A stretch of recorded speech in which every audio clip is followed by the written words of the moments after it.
Hi, my name is Adair Finucane, and I'm here with Pleasant Silicki.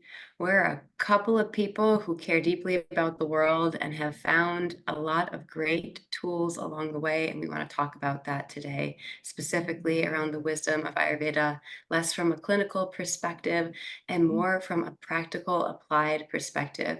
I am an activist and a healer's healer, and a mother, and if I hadn't learned these practices, I have no idea where I'd be right now, but I don't think I would be as stable, all relative, as I am at this moment and is able to continue showing up for the things that I care about in my life, everywhere from the people in my nuclear family to my friends to the community that I live in to the broader scale of the world and standing up for what I believe in while caring for myself and the people I love.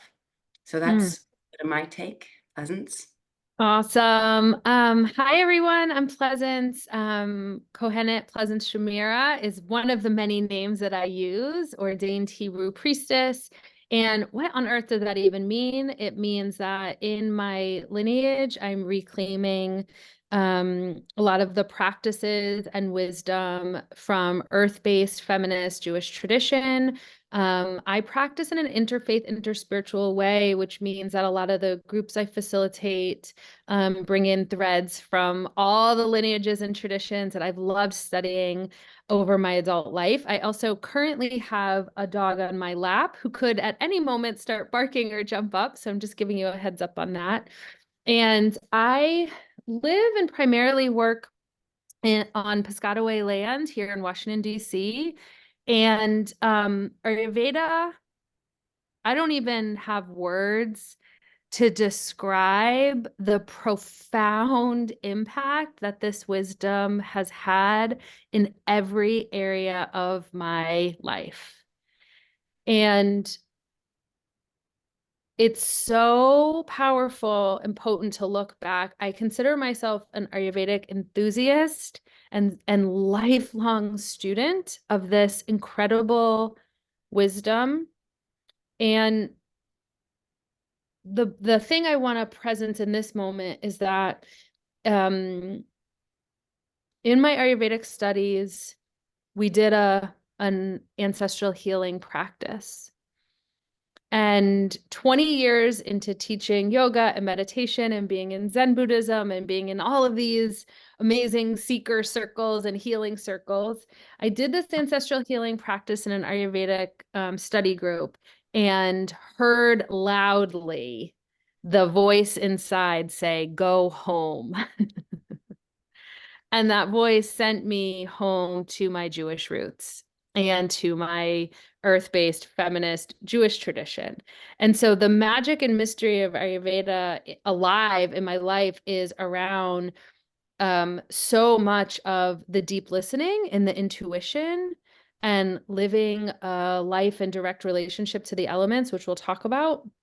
And like, what does elemental living, breathing, and honoring and reverence really look like and feel like when you're raising a family, when you're in a partnership, when for me, when I was struggling with my own sense of belonging in this world, it was through the elements that I landed on my feet after years and years and years of feeling a bit lost in the world.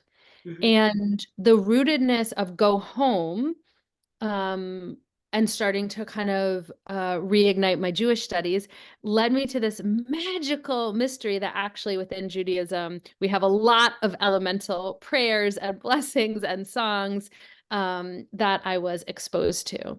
And the deeper that kind of inquiry and curiosity led, I was able to see more of the interconnectedness of these Mhm. amazing traditions around the world. And that has just kind of brought me to my knees in awe and wonder of reverence for wisdom around Hmm. the world.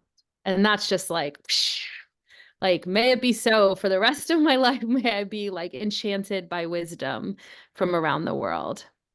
Inshallah. Yeah. Okay, so practical level, why are we recording this today? What are we doing? And why is it important?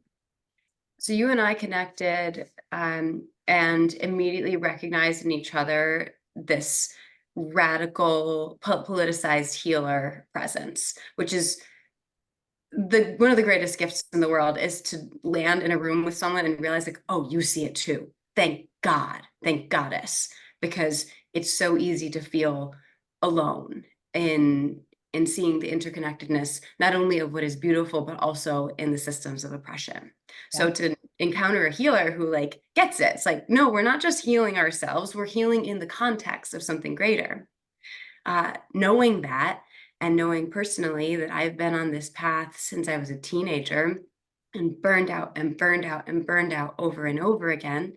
And this is, again, specific to my path. But when I went to grad school in my late 20s, I thought I was going to be a trauma therapist. And when I saw how really messed up the work environments that so many social workers and the therapists that I was interning with were experiencing, I was like, all right, social work, harm reduction. How do we take what is inherently harmful and create a Mm, situation that is as positive as possible? I am in the work, pending whatever revolution needs to look like, uh, the work of harm reduction with healers.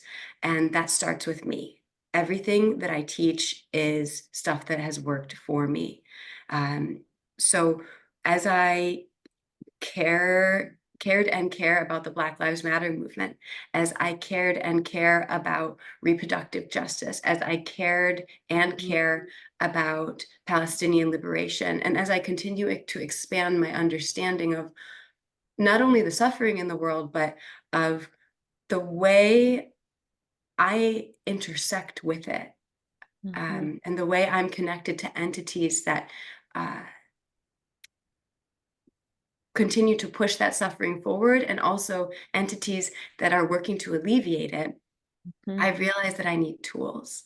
So that started for me with things like dialectical behavioral therapy, coping mm, skills, and I see therapy in general as something that does come from a colonized perspective, and that needs to be taken into mind.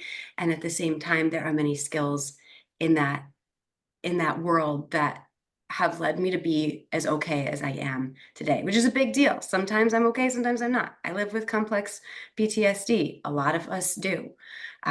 So Ayurveda has this ability to bring a lens that I hadn't had exposure to yeah, before. This elemental lens, like you're saying. In Ayurveda, we have three primary doshas, which, if you were to boil it down, are elements-ish, because they're a little more complex than that. The dosha that I think is most important to point to when it comes to why Ayurveda is the Vata dosha, air and ether, which gets more and more out of balance the more information we seek, the more time we spend on our devices, the more distracted we get. These are the conditions that are creating suffering for many of us. So if I mhm, can recognize that I have a lot of that in my constitution, in my mind, and my body already, and that given the given what I'm given and what I'm offered automatically in our culture, I'm going to keep getting more and more out of balance and more distracted and rushing and running and trying to fit in more, knowing that pull, that force can be sort of contained under this umbrella, this idea of Vata dosha. Like, oh, that's what it looks like when it gets out of balance. mhm, Then I can pull in the dosha that I work with the most, I work to cultivate the most, which is kapha, mhm. earth, and water. That does not, I had a healer once tell me, you have not got a kapha bone in your body. And I was like, thank you. I feel seen. Yeah, I also had another healer say the kapha is strong in you. And I was like, that's so weird. Another healer said I don't have any of it. She was like, yeah, because you cultivate it. And I was like, wow, I feel seen. So here are these Ayurvedic healers who see things in a way that if we were just working with a conventional Western trained therapist, we wouldn't have access to. Yeah. So that's my take. What do you think? And it's so embodied. I mean, this is the difference Mhm. is I spent so many years in mind training therapy to work with my CPTSD, and I could intellectually wrap my head around it. I understood, and then I would leave and go have the life happening and have a tantrum and or a release or a break or a some kind of physical response. And so it was almost like a miscommunication between the physical system, the body, the embodiment, and the intellect. So the practical nature of it, for me, is in direct relationship to pitta dosha, in direct relationship to fire and righteousness and rightness. They always say like pittas are right because we're always right, That's right? correct, my friend. Pitta and Don't Vata F with us. vie for control in my mind, especially. Yes, I'm So right. Of course we're I'm right. right. We're right. And there's no, it's the sharpness of the mind. And it can tear. It can be a fierce fire of pain and harm. And I spent a lot of my early life harming people with my words. Mm-hmm. And I didn't want to. That wasn't the true nature of who I was. That wasn't the essence. That was the trauma body. That was the auto response. That was the fear body. That was the little girl punching out, I want to belong. Mm-hmm. So Ayurvedic wisdom brought to me this understanding of the universe that was not that I was bad or rejected or abandoned, that I was actually completely interconnected to the world through these elements, earth, water, fire, air, spirit, and that we're all made of this incredible combination, and that once we are in relationship regularly with our own constitution, our own elementalness, and the world, we can be really strategic. We can choose Yeah. responses. I mean, this was Yes. mind-blowing to me, Yes. that if I understood, right? Because when I was in the height of my pitta-ness, in a really out of balanced way, I was overworking, Mm-hmm. over drinking, Mm-hmm. overeating meat, overeating Mm-hmm. spicy foods, Mm-hmm. over everything. It was like overindulgent in the fire, in the fierceness, in the hotness, in the spiciness. And then the spiciness I was ingesting was coming out in words and Mm-hmm. actions. And once I started to be in relationship to these choices around what was I ingesting, mind, body, spirit. So also what I was listening to, what I was watching, right? All of the senses. That's the other thing I love is all the senses are here. Mm-hmm. We get to work with all of them. They all matter and count, right? Nothing is discounted in Ayurvedic Mm-hmm. wisdom, It's very whole. including spirituality, past lives, we'll have a whole other talk about that. But, Yeah. and all of a sudden I started noticing that fire kind of coming down a little bit more, not being so fierce, not being such the leader, not being the control of the whole experience. And suddenly I found myself exploring my kaphic nature, my vatic nature, all of these other realms, and found more ease in my body, more ease in my relationships, more ease in my mind. And those are really the gifts of a lifetime. Let me be clear, ease in the individual so that I could be more engaged in the collective. Yeah. Yeah. It was about being Not just retreating into your cave. No, it was like, how do I be in these um especially like grassroots social movements here in DC without being so harmful to people, right? Because I would leave meetings after being really fierce with my words or actions and then feel bad because I really was creating harm in a lot of places. So taking some kind of ownership of that and ease and sustainability in the mind, body, soul, now I'm able to have a much more titrated, long-term, healthier relationship with the collective.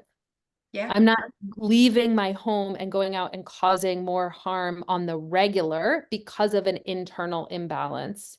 There's a much more awareness of how to bring the essence of my true self. We all have that. It's not Yeah. unique. Right. Into the world. What is my unique combination of these doshas?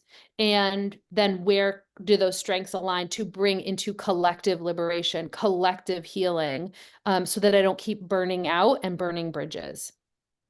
That's right. That's absolutely right. I echo so much of what you're saying. And I will say that, um, it can, especially, I'm coming through a very dark season. And I know as someone who struggled, like this is definitely PTSD specific, CPTSD, especially complex or developmental trauma that uh, crystallized in childhood. Uh, it can be activating even to hear people talking about the other side for me. Like, oh, you Mm, figured it out. Fuck yeah, you. yeah, You have no idea what I'm going through. You have no idea. So I want to speak to that yeah, because if there's someone listening to this who's like, there is no way I could ever. Let me yeah, tell you, I have days like that, and I have days when I don't feel like that anymore too. yeah, So that's the beauty of it. Like it it could be possible. I want to say that, like, could it be possible? Maybe is the right question for someone who is maybe hurting and not in this, like, well, good for you. You found it. You figured it out. What yeah. about me? Right.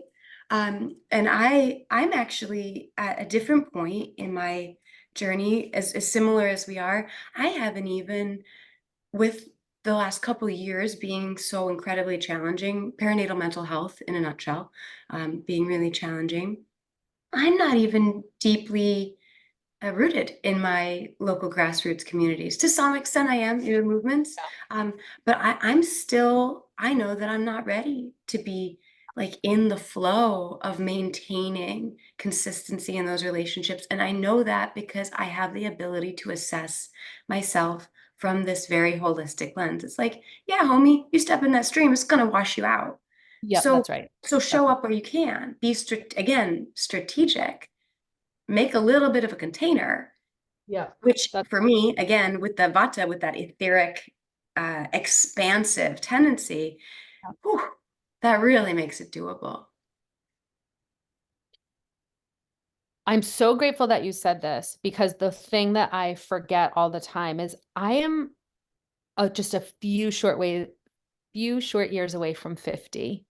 Wow, yeah. I've not been messing like I am older and been seriously committed because of feeling like there's no other choice. Like, not because it was like, oh, this is like going to be a trendy. It was like, this is survival. Like, I have to Heal find your ass something. off. Heal your ass off And I until was you like, don't have okay, one anymore if you need to. and really, really like foot on the gas, especially once my daughter's about to be 16. So my pregnancy, so 17 years ago, was really that like, oh, now this isn't just about you. You have to start doing, you start to do it for your family and yourself. And there were Mhm. so many maternal patterns of harm and abuse that I was really mindful of actively trying to clear and dismantle, while also wanting to be very engaged with racial justice work here in DC and sort of and gun violence and all of these things. Is like, to me, they felt so interconnected because if I couldn't like learn how to work with my own system at home, I most certainly wasn't going to be able to do it out in the community. And so I just want to name that this is part of what the wisdom of aging has given. And now I'm approaching this menopausal path through an Ayurvedic lens and really curious. The other thing that I have to name is that I actually was living in a pitta dominant state. Um, as a response for most of my life, even though my dominant is actually kapha Mhm. constitution. And so it is exactly what we're saying is that what a vata dominant constitution needs to thrive in the world is really different than what a kapha. And this is the point of Mhm. the beauty of it, is like what our days look like will be different, how we eat, how we sleep, all the things we take in. What are the different, not better, they're just different. Right? It's such a They're curious just different. challenge to Yeah. remind oneself of that. Before we close it up, Yeah. think it might be helpful for anyone who's listened this far to have a couple of action takeaways.